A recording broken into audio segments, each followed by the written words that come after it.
application of a provision of this law and staffed with the qualified and trained employees. To shed more light on that, we are very much delighted to be joined over the phone by Dr. Moatez Abu Zaid, Professor of Commercial Law, to know more about this issue. Dr. Abu Zaid, good afternoon to you. Good afternoon.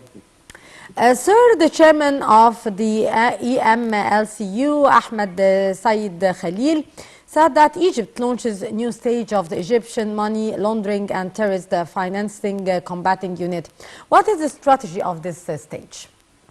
Yes, of course, it was clear after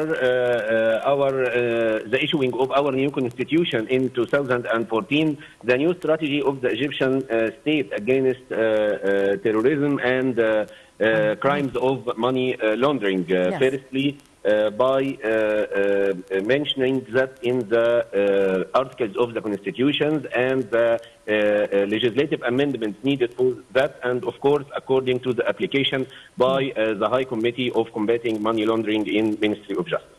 Yes. Sir, also the chairman of the EMLCU, Mr. Khalil, said that the unit aims to coordinate with members of the National Committee to constantly update the strategy in a manner that keeps up with the regional and international developments. What are actually the challenges facing this unit in its fight against these crimes?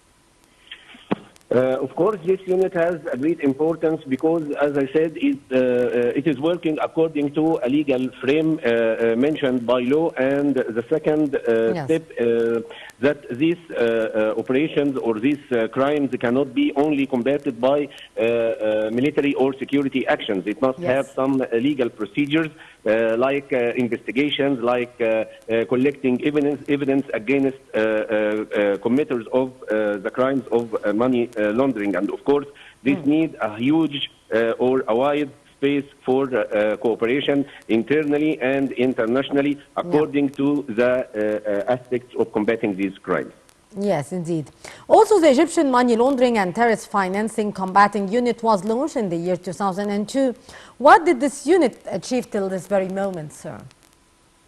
Of course, this unit is responsible for mainly drawing the resources or financial resources for money laundering criminals. And of course, this was totally clear that this was reflected upon many terroristic actions happened in Egypt. So according to this financial side, it was a very good step by the Egyptian state to make a great role for this committee to combat these crimes. Yes. Would you please shed more light about the role of this unit, and would this unit be concerned with the NGOs as well?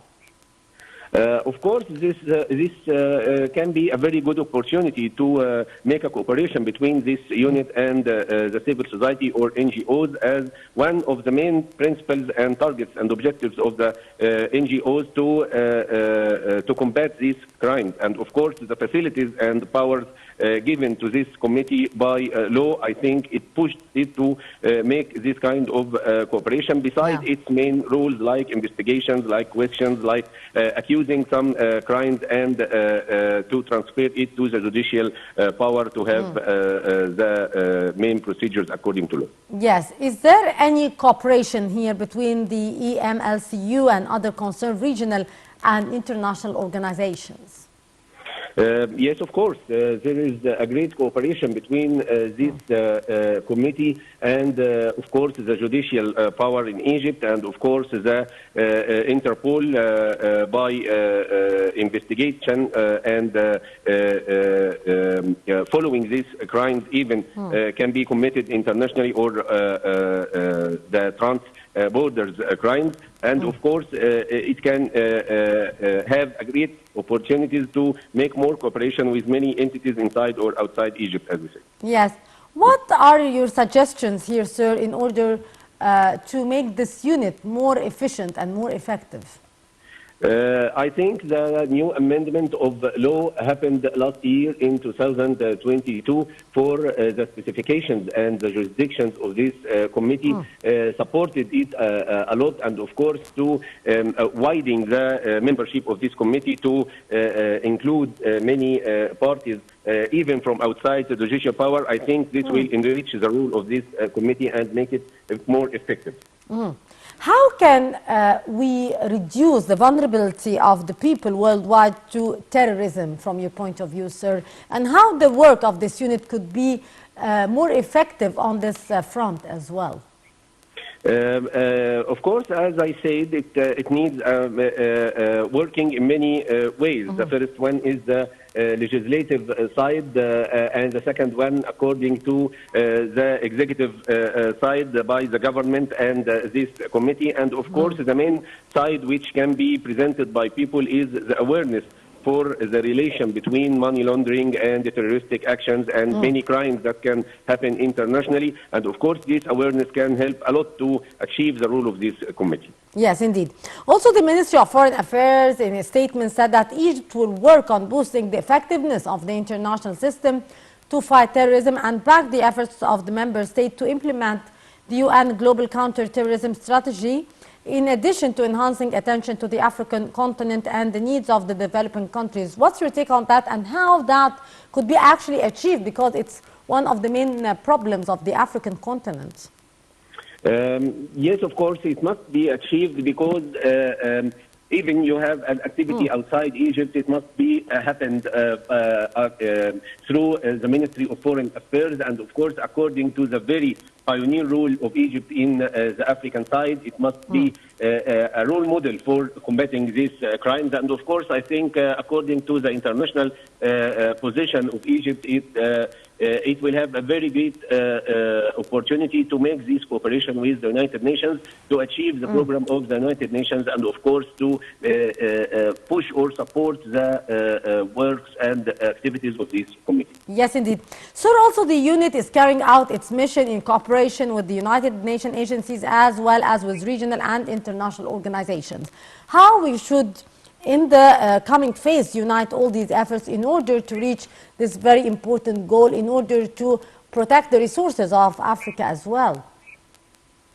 Of course, it needs many procedures. Firstly, it must make a very great network of activities for combating these kinds of crimes here in our continent, in Africa. And after that, we can show or we can present these results for the United Nations. And I think the program of the United Nations combating these crimes will support this cooperation and will give more facilities for needed country for this help. Yes. Egypt is launching the new stage of the Egyptian money laundering and terrorist financing combating unit in line with the international standard, like the recommendation of the Financial Action Task Force.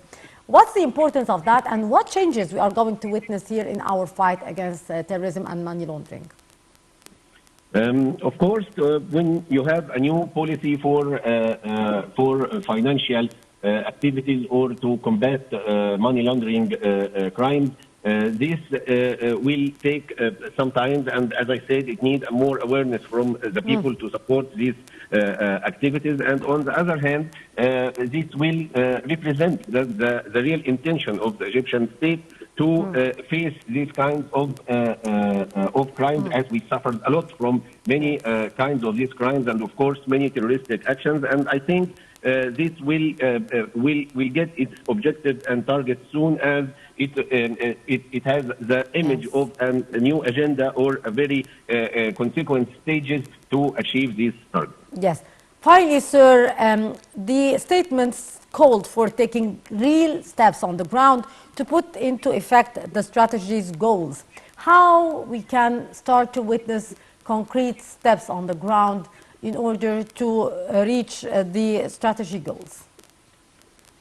Of course, it must begin mainly with the right application of law, as it is the legal frame or the main concept that was mentioned in the legislation can be amended or newly issued by the parliament. And of course, the presidential intention supporting the activity of this committee must be seized to achieve these objectives.